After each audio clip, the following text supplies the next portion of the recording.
Hello students, कैसे हैं आप लोग। Welcome to my YouTube channel Shiksha board. आज का यह जो क्लास है बेहद ही इम्पोर्टेंट होने वाला है, क्योंकि जिस चीज़ का आप लोगों का इंतज़ार था आज वही क्लास लेकर मैं आया हूँ। जैसा कि यहाँ आप देख रहे हैं, संस्कृत में बस इतना पढ़ लो। अगर आप इतना पढ़ लेते हैं तो आपको 95 प्लस अंक आ सकते हैं बोर्ड एग्जाम में। तो आखिर सोचने वाली बात है कि भाई हम संस्कृत में कितना पढ़ें, क्योंकि अब हमारे पास तो समय भी कम ही बचा हुआ है। कुल मिलाकर 2-2.5 माह ही बचे हुए हैं। तो हम लोग को अब साम दाम दंड भेद सब तरीका अपनाना है, ताकि इतने कम समय में हम इस तरह रिवीजन करें, इस तरह तैयारी करें कि हम सभी चीज़ को बढ़िया से पढ़ लें और एग्ज़ाम में हम 95 प्लस मार्क्स ला दें। और ये लाना तय है, इतना लाना आम बात है। जब 100 ऑब्जेक्टिव में 50 ही आपको चूज करना है, तो अपने माइंड को कंसंट्रेट करके आप सोचिए कि आखिर हम कौन कौन सा ऐसा टॉपिक है जिसे मैं बढ़िया से पढ़ लूँगा, तो मैं आराम से 100 में से 50 ऑब्जेक्टिव चूज कर लूँगा। क्योंकि एग्जाम में तो जो 100 क्वेश्चन देंगे वो तो हर टॉपिक से रहेंगे। अगर हम वैसे टॉपिक्स पर ज़्यादा फोकस करेंगे जहाँ से क्वेश्चन कम आते हैं और मेहनत ज़्यादा है, फिर तो आप साम दाम दंड भेद नहीं लगाए, और वहाँ पर आपके साथ दिक्कत ये हो सकती है कि ज़्यादा मेहनत बर्बाद होगा और परीक्षा में अंक कम प्राप्त होंगे। तो इसी से रिलेटेड आज का यह वीडियो है आप लोगों के लिए कि हम कैसी तैयारी करें कि एकदम कम समय में 2-2.5 महीने के अंदर ही हम इतना परफेक्टली तैयारी कर लें कि हमें 95 प्लस अंक प्राप्त हो जाए। ओके, तो चलिए इस पर हम लोग आगे देखते हैं कि आखिर हम कौन कौन चीज़ की तैयारी करें, कौन कौन सा टॉपिक्स पढ़ें। अब व्याकरण का कोई और छोर नहीं है, बहुत ज़्यादा संस्कृत व्याकरण है। लेकिन मैं आज आपको ऐसा ट्रिक बतलाऊंगा कि केवल उतना ही व्याकरण आप पढ़कर चले जाते हैं तो एक भी क्वेश्चन आपका छूटेगा नहीं। आप आराम से परीक्षा में टोटल क्वेश्चन हल करके आ सकते हैं और 95 प्लस मार्क्स ला सकते हैं। ओके, तो चलिए सबसे पहले यहाँ पर आप लोगों के मोटिवेशन में मैं कुछ कहना चाहता हूं कि हर पहाड़ चढ़ो, हर समुंदर पार करो। आप लोग भी तो अभी लक्ष्य वही लिए होंगे कि हमें फरवरी में जो मैट्रिक एग्जाम देना है, इस एग्जाम में हमारा अधिक से अधिक नंबर प्राप्त हो। क्योंकि आपका यदि अच्छा मार्क्स आ जाए तो ये आपका शान तो बढ़ाएगा भी, आपके परिवार के रिपुटेशन का भी बात है। तो आपका फोकस होना चाहिए कि हम ज़्यादा से ज़्यादा अच्छा अंक प्राप्त करें। ओके, तो उसके लिए हर पहाड़ चढ़ो, हर समुंदर पार करो, सफलता इंतजार कर रही है, बस खुद पर यकीन करो। बस कुछ ही महीनों बाद आप एग्जाम देंगे, उसके बाद आपको आपका परिणाम प्राप्त करेगा। आपकी सफलता आपके पास है, इंतजार कर रही है, आपको उस सफलता को पकड़ना है। और इस सफलता को पकड़ने के लिए हमें हर पहाड़ को चढ़ना है, हर समुद्र को प्राप्त पार करना है। कहने का तात्पर्य है कि हमें कठिन से कठिन परिश्रम करना है। अब सफलता प्राप्त करने के लिए आपको पहाड़ के पास नहीं जाना है। अभी आप स्टूडेंट हैं, अभी आपका फर्स्ट कर्तव्य बनता है कि आप अच्छी तरह पढ़ाई करें। अगर उसको आप बढ़िया से पढ़ाई कर रहे हैं तो मानिए कि आप पहाड़ ही चढ़ रहे हैं। ओके, तो हम आशा करते हैं कि आप लोग श्योर एंड सर्टेन पहाड़ जरूर चढ़िएगा, अर्थात मेहनत खूब करिएगा और आपको अच्छे अंक प्राप्त होंगे होंगे ना। यदि आप श्योर हैं, कौन कितना श्योर है कमेंट में ज़रूर बताना कि भैया हमारी तैयारी इतनी हो चुकी है, हम इतना श्योर हैं कि हमारा इतना परसेंट आ ही जाएगा। क्योंकि आप लक्ष्य जितना ऊंचा रखिएगा आपका तीर उतना ही ऊंचा जाएगा। ओके, तो सब लोग कमेंट जरूर करिएगा।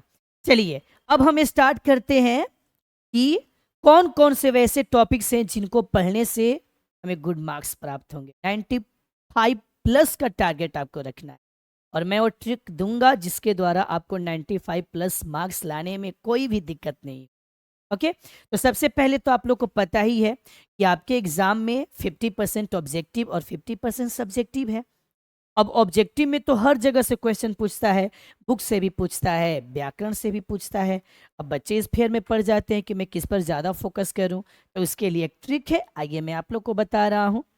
यहाँ देखिए, आपके पाठ्य पुस्तक में कुल कितने चैप्टर्स हैं? 1 से लेकर 14। 14 चैप्टर्स तो पढ़िएगा ही, लेकिन इन 14 चैप्टर्स में से कुछ ऐसे चैप्टर्स हैं जो ज़्यादा इंपॉर्टेंट है, जहां से प्रश्नों की संख्या ज्यादा ली जाती है। ओके, तो इसमें से मैं टिक लगा देता हूं, उस चैप्टर पर आप ज्यादा फोकस करना। ओके, और देखिएगा पक्का उस चैप्टर से क्वेश्चंस ज्यादा रहेंगे और आपको एग्जाम में ज्यादा अंक भी प्राप्त होगा। तो आप मंगलम चैप्टर, चूंकि श्लोक वाला, इसमें 4 चैप्टर्स ऐसे हैं जो श्लोकबद्ध चैप्टर्स हैं, जैसे कि मंगलम है, फिर भारत महिमा है, फिर इधर आइएगा तो मंदाकिनी वर्णनम है, और एक नीति श्लोका है। कुल मिलाकर 4 चैप्टर्स हैं। तो सबसे ज्यादा क्वेश्चंस यदि पूछा जाता है किसी चैप्टर से तो मंगलम, इसको आप बखूबी खूब बढ़िया से तैयार कर लीजिए। ओके, चलिए, उसके बाद भारत महिमा है, नीति श्लोका, तो मंगलम चैप्टर और नीति श्लोका में से क्वेश्चन की संख्या ज्यादा रहती है। अब क्वेश्चंस रहेंगे भारत महिमा और मंदाकिनी वर्णनम से भी, लेकिन क्वेश्चंस थोड़े कम पूछे जाएंगे। समझ गए? 4 चैप्टर्स में से मंगलम चैप्टर और नीति श्लोका चैप्टर से प्रश्नों की संख्या ज्यादा पूछी जाएगी, भारत महिमा और मंदाकिनी वर्णनम से प्रश्नों की संख्या कम पूछी जाएगी। ओके, तो इसी नीति से आप तैयारी करिएगा। अब चलिए एक और पाठ आपको बताते हैं, कर्णस्य दानवीरता। कर्णस्य दानवीरता नाटक वाला पाठ है, इसमें से भी प्रश्नों की संख्या बहुत ज्यादा रहती है, अतः इसकी भी बखूबी आप तैयारी कर लीजिए। ओके, चलिए फिर यहां से हम बढ़ेंगे तो शास्त्रकारा, ये चैप्टर भी बेहद इंपॉर्टेंट है। समझ गए ना? तो मंगलम, अगर श्लोक में से आपको पढ़ना है सबसे ज्यादा तो मंगलम नीति श्लोका, उससे थोड़े कम प्रश्न पूछे जाएंगे भारत महिमा और मंदाकिनी वर्णनम।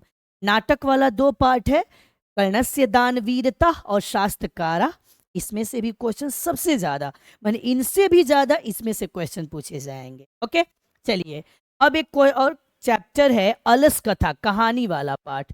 अलस कथा से भी क्वेश्चंस पूछे जाएंगे। इधर एक है व्याघ्र पथिक कथा, कर्मवीर कथा, ये 3 कथा वाले पार्ट हैं। तो सबसे ज्यादा क्वेश्चन रहता है अलस कथा और कर्मवीर कथा से। ओके, अब व्याघ्रपति कथा से प्रश्नों की संख्या थोड़ी कम पूछी। इसके अनुसार पढ़ना तो आपको सबको है, यानी आप यदि बढ़िया से तैयारी करना चाहते हैं, आप परफेक्ट होना चाहते हैं तो टोटल पढ़िए। अन्यथा जो चाहता है कि मैं केवल कम ही समय में पढ़कर पूरा का पूरा हल कर लूं, तो उसके लिए भी ये सब उपाय बताया जा रहा है। ओके, तो ये सब ऐसे चैप्टर्स हैं जहां से प्रश्नों की संख्या खूब पूछी जाती है, थोड़े प्रश्न इससे भी रहते हैं। ओके, चलिए अब यहां से पाटलिपुत्र वैभव अपने पटना के इतिहास के बारे में है। ये चैप्टर तो और ज्यादा कंपलसरी बन जाता है, आपको याद ही करना पड़ता है।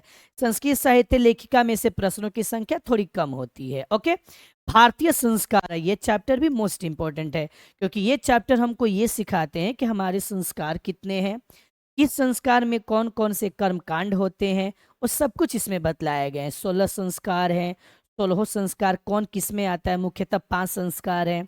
जन्म के पहले 3, बचपन में 6, शिक्षा में 5, विवाह में 1 और मरने के बाद 1, कुल 16 संस्कार हैं। ये संस्कार कौन किस में कितना आता है, इसके बारे में ये जानकारी देता है। तो सो बढ़िया पार्ट है। ओके, इसको ठीक सीख लीजिएगा।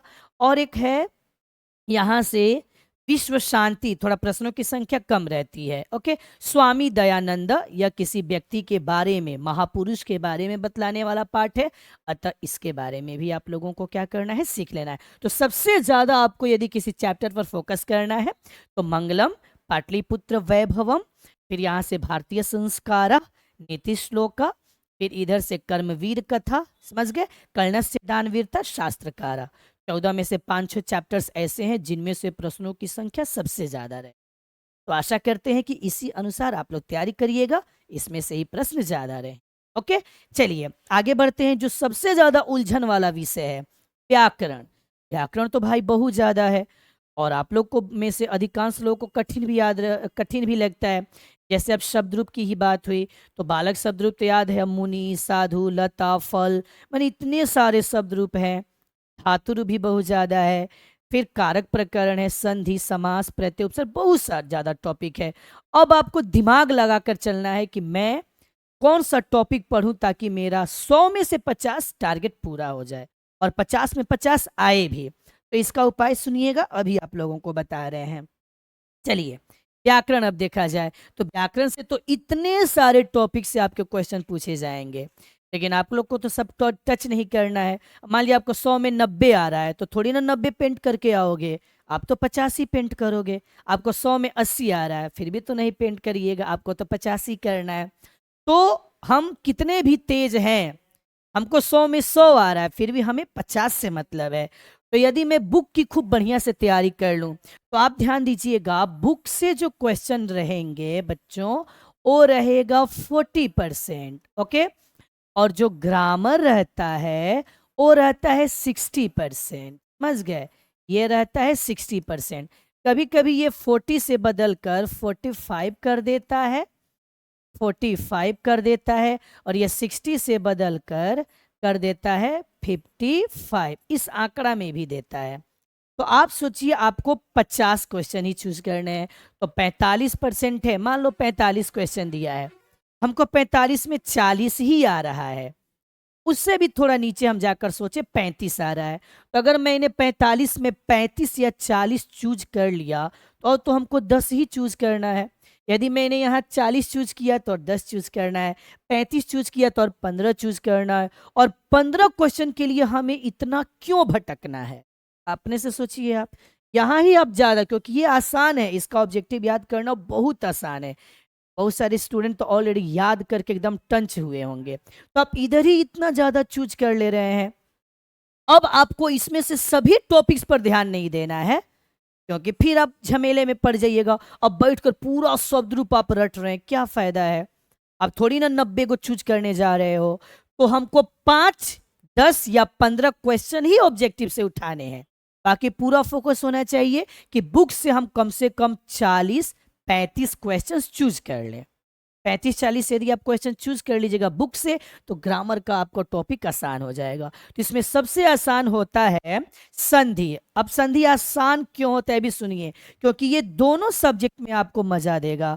आपको हिंदी में भी काम दे देगा यदि इसको पढ़ लेते हैं, हिंदी में भी काम दे देगा, और संस्कृत में तो काम देगा ही देगा।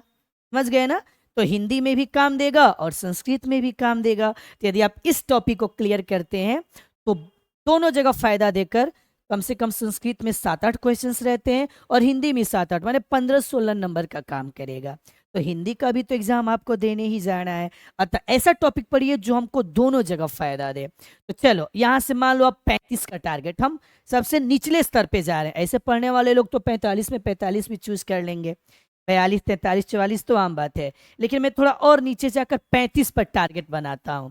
यदि आपने बुक से कितना चूज कर लिया 35, बुक से कितना चूज कर लिया 35, और आपको कितना रिमेनिंग रह गया 15, 15 क्वेश्चन ही चूज करने हैं। 15 में से यदि खूब बढ़िया से आप संधि पढ़ लिए तो आपको 15 में से 5, 6, मान लो 8 सवाल पूछा है, 3-4 भारी आ गया, चलो छोड़ दो, 5 सवाल तो मैं भाई कम से कम चूज करूंगा ही, क्योंकि हम दोनों विषय के लिए इसको टारगेट बनाए हैं। आप पढ़िए अभी से ही, नहीं आता है तो अपने शिक्षकों से सलाह लीजिए, खूब पढ़िए इसको। ओके, चलिए तो 5 नंबर मैंने इसमें और ऐड कर दिया तो 35 5 कितना हो गया, 40 हो गया। समझ गए, संधि से भी ज्यादा इजी होता है समास, और ये भी दोनों में फायदा देता है। ये भी आपको हिंदी में भी काम देगा और ये किस में काम देगा, संस्कृत में भी। तो इसको अगर आप पढ़ लेते हैं तो दोनों जगह फायदा देगा। तो चलिए, आप समास में भी 7-8 क्वेश्चंस रहते हैं, तो यदि मैं समास में से भी 5 क्वेश्चन और चूज कर लिया तो 5 या 5 10, 35 10 कितना हो गया, 45। और हमारे पास कितने प्रश्न केवल बच गए हैं, 5, जबकि इसमें सवाल ज्यादा रहेंगे, हम इसमें भी छांट कर आपको बता रहे हैं। चलिए, पढ़ना तो सब कुछ है, लेकिन साम दाम दंड भेद की जो बात आती है वो यहां अपनाना है। चलिए, उपसर्ग बेहद आसान टॉपिक होता है, 2 या 3 नंबर का पूछेगा। इसमें से आप कितना चूज कर लिए, 2 नंबर, क्योंकि इतना आसान है, मात्र 21 उपसर्ग ही है। संस्कृत में उपसर्गों की संख्या तो फिक्स है, आप आराम से 21 उपसर्ग याद कर सकते हैं। तो यहाँ 21 उपसर्ग ही है, 2 नंबर का पूछेगा, 2 में 2 आराम से आ जाएगा। तो कितना, 35 10 45 और 2 कितना हो गया, 47। और कितने प्रश्न बच्चे, 3, जबकि वो 3 आराम से आप उठा सकते हैं, क्योंकि यहाँ हमने कम करके जोड़ा है। 45 में से 35 ही हम टारगेट लेकर चले हैं, जबकि पूरा उम्मीद है कि आप लोग 45 में 45 हल करिएगा, यदि बढ़िया से पढ़िएगा। 44, 43, 42 तो आम बात है। ओके, चलिए अब एक और आपको टॉपिक हम बता रहे हैं जो बेहद प्रत्यय थोड़ा टफ टॉपिक है, नहीं आए छोड़ छाड़ दो। शब्द रूप, धातु रूप, कारक। अब यहाँ एक कारक प्रकरण जो है सूत्र वाला टॉपिक है, लेकिन ये भी बेहद आसान होता है। अब 3 नंबर के लिए हम आपको 2 ऑप्शन देते हैं, जिसमें से धातु रूप बेहद ज्यादा आसान है। उसमें क्या है, एक ही ट्रिक है। तीता अंति सीता था आमी आवा आम लट लकार, तूता मंतु अतम त, फिर आनी आव आम लोट लकार, फिर स्यति सत स्यंति स्यसि सत स्यत श्यामी श्याव श्याम लिट लकार, फिर अ के साथ त ताम अन अ तम त अम आव आम हो जाएगा लंग लकार, और ए तेताम एयु ए एतम एत एयम एव एम, ये विधि लिंग। यदि आप इतना केवल एक ही याद करते हैं तो इस पर कोई भी ये धातु रूप आप सेट कर सकते हैं। पट धातु है पठती पठता पठंती सेट कर लिए, स्था धातु रूप है तिष्ठति तिष्ठता तिष्ठंती सेट कर लिए, खाद धातु रूप है खादती खादक खादंती सेट कर लिए। तो ये बेहद आसान लगता है। वैसे हम लोग ऑफलाइन पढ़ाते हैं अपने ग्लोरियस इंस्टीट्यूट शाहपुर में, तो वहां पर बच्चों को धातु रूप बेहद आसान लगता है। शब्द रूप कठिन हो सकता है क्योंकि यहाँ पर हर अलग है। अब अकारांत, आकारांत, इकारांत, उकारांत, एकारांत, ओकारांत, ऋकारांत, व्यंजनांत सब अलग है, सबको पढ़ना पड़ेगा। लेकिन ये तो भाई एक ही है, उसी पर सेट करना है। तो धातु रूप को भी आपको जरूर से जरूर पढ़ना है, तो आराम से आप 3 नंबर के आप 5-6 नंबर उधर से चूज कर सकते हैं। तो ये आपकी एक टेक्निक हुई जिसके द्वारा आप कम मेहनत में ज्यादा फायदा कमा सकते हैं, यानी ज्यादा नंबर आप ला सकते हैं। ओके, तो एक बार फिर से बता दे रहे हैं, आप सबसे ज्यादा फोकस किस पर करिएगा, संधि पर करिएगा, उसके बाद समास पर करिएगा, थोड़ा सा मेहनत की जरूरत है उपसर्ग पर, और लास्ट में धातु पर। देखिए तो पूरा काट छांट कर कितना छोटा सा आपको मटेरियल दे दिए। अब इतना के बावजूद भी यदि बढ़िया से तैयारी आप नहीं करिएगा तो फिर दुर्भाग्य है साल भर मेहनत करने का। ओके, तो इस राजनीति को अपनाना है कि मैं 2 महीना 2.5 महीना में ऐसा पढ़ूं ताकि मुझे ज्यादा से ज्यादा अंक प्राप्त हो सके, और ज्यादा क्या कहा जाए, 95 से ऊपर का टारगेट होना चाहिए। ओके, तो ये हुआ ग्रामर, जो सबसे ज्यादा डिफिकल्ट चीज था। बच्चे इसके बारे में भयभीत रहते हैं, तो इसके द्वारा आप 100 में से 50 नंबर आसानी से चूज।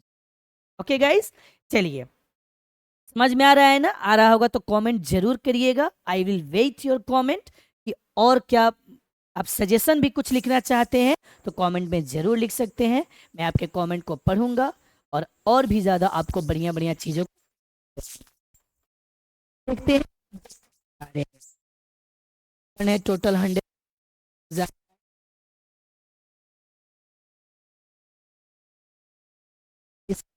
आपको पूरा फोकस रखना है कि मैं 40 पर कर लूं।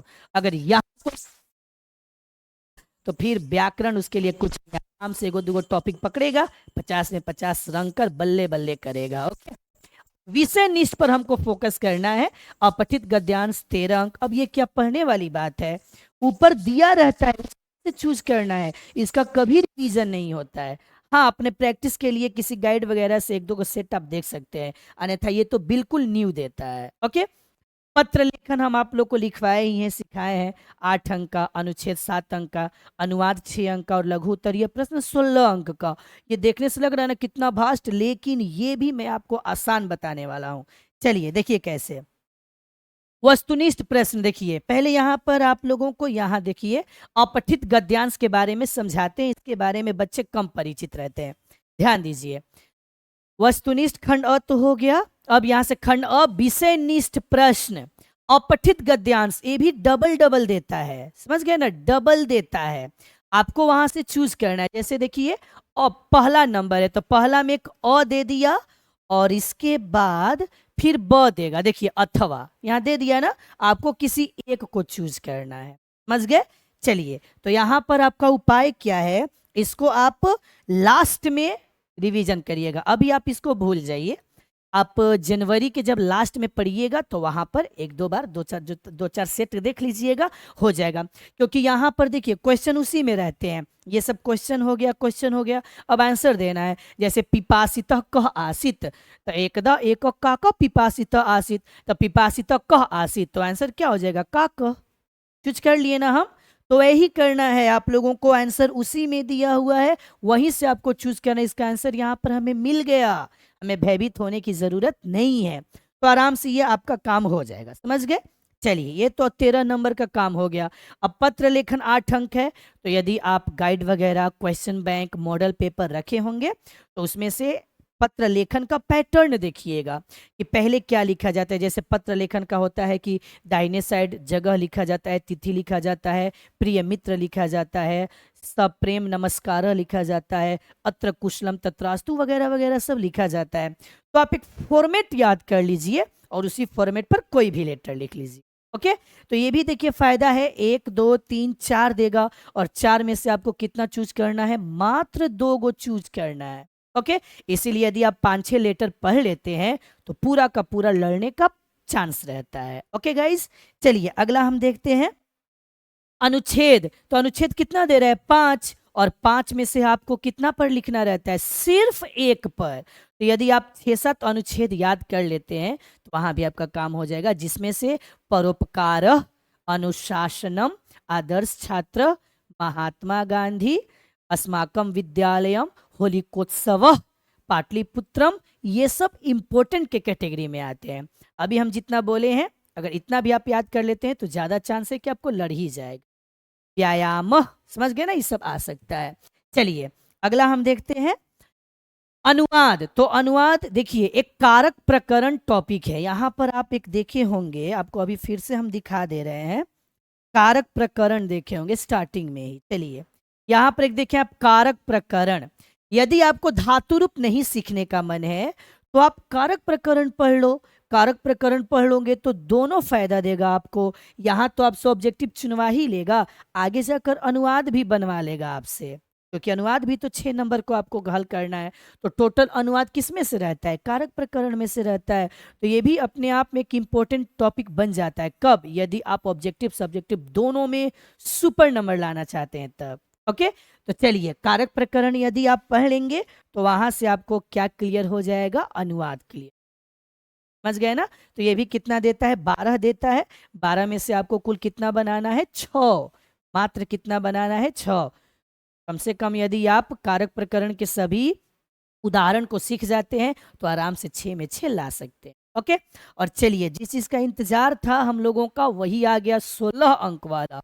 देखने से लग रहा है कि बाप रे 16 अंक का है, बड़ी भारी होगा, लेकिन सबसे ज्यादा आसान यही होने वाला है। कैसे होने वाला है, देखिए ये हिंदी प्रश्नोत्तर है, क्वेश्चन है हिंदी में, तो आंसर भी आपको किस में देना है, हिंदी में ही देना है। ओके, जैसे कि प्राचीन काल में पाटलिपुत्र को शिक्षा का केंद्र क्यों माना जाता है, महान लोग संसार रूपी सागर को कैसे पार कर जाते हैं, बाघ के द्वारा पकड़ लिए जाने पर पथिक अपने मन में क्या सोचा, अलसशाला में आग क्यों लगाई गई, पंडिता क्षमाराव के, देखिए एक बात आप गौर करिएगा, 16 क्वेश्चन वो लोग सेट किया है, 14 गो पाठ है, लगभग लगभग हर एक पाठ से क्वेश्चन सेट जरूर कर लेता है वो लोग।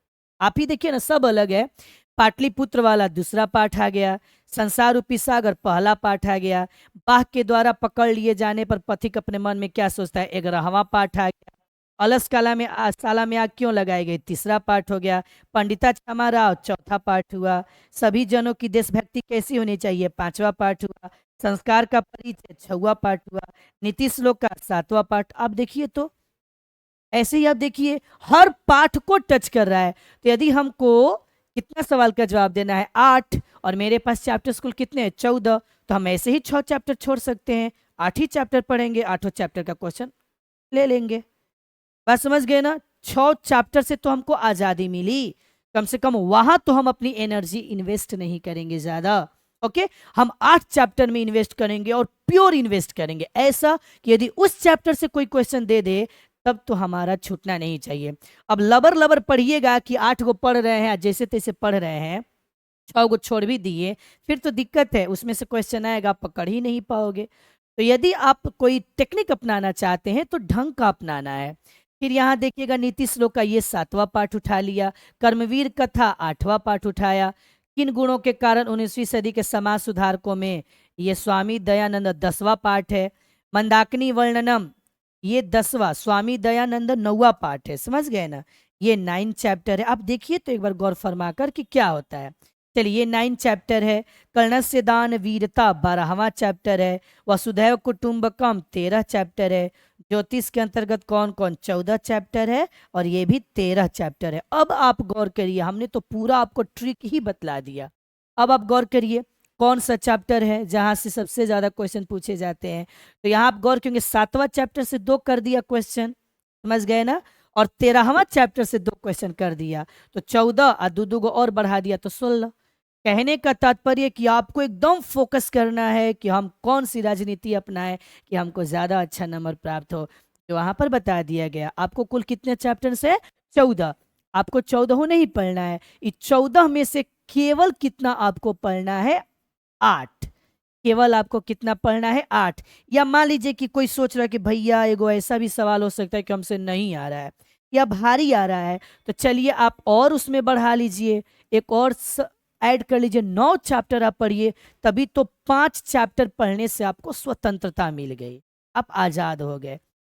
तो 14 चैप्टर में सब आसान ही चैप्टर्स थोड़ी ना है, कुछ ऐसे भी चैप्टर्स है जो बहुत डिफिकल्ट है, जैसे कि संस्कृत साहित्य लेखिका चैप्टर टफ है। तो जो टफ आपको लगे वैसे वैसे 5 गो चैप्टर को क्या कर दीजिएगा, कैंसिल कर दीजिएगा, कैंसिल करिएगा, और कितना आपको चूज करके चलना है, 9, और उसके बाद एकदम बल्ले बल्ले हो जाएगा। तो आशा करते हैं कि ये वाला टेक्निक आप लोगों को सबसे ज़्यादा अच्छा लगा होगा, और यदि अच्छा लगा होगा तो लाइक ज़रूर करना है, I will wait your like, comment भी करना है, और भरपूर लोगों तक शेयर भी करना है, ताकि जितने लोग हैं सब लोग देखें, आपके दोस्त भाई बहन जो भी होंगे आपके कांटेक्ट में जो 2025 में मैट्रिक एग्जाम देने वाले होंगे, उनके तक ये वीडियो जरूर शेयर करिएगा। Okay guys, thanks for watching this video. मिलते हैं हम लोग नेक्स्ट सब्जेक्ट के साथ जो कि हिंदी है। हिंदी में भी यही ट्रिक बतलाएंगे ताकि 2 महीने में आप मेहनत करके सुपर मार्क्स ला सकते हैं, 95 से ऊपर नंबर ला। Okay guys, bye. बाकी हमारा जो यूट्यूब चैनल है शिक्षा बोर्ड, आप उसको सब्सक्राइब कर लीजिएगा, मैथ्स बाय पिंटू सर इसे भी चलता है, जहाँ पर 11-12 की पढ़ाई दी जाती है, इसको भी आप देख लीजिएगा। शिक्षा बोर्ड ऑफिशियल टेलीग्राम है, और शिक्षा बोर्ड ऑफिशियल से ही हमारा व्हाट्सअप है। तो कहने का अर्थ है आप इन सब से जुड़ जाइएगा, जो भी लेटेस्ट अपडेट होंगे पढ़ाई के बारे में, कोई भी खबर होगी आप लोगों तक पहुंचाई जाएगी। आज के लिए इतना ही, बाय, मिलते हैं अगले वीडियो में, राधे राधे।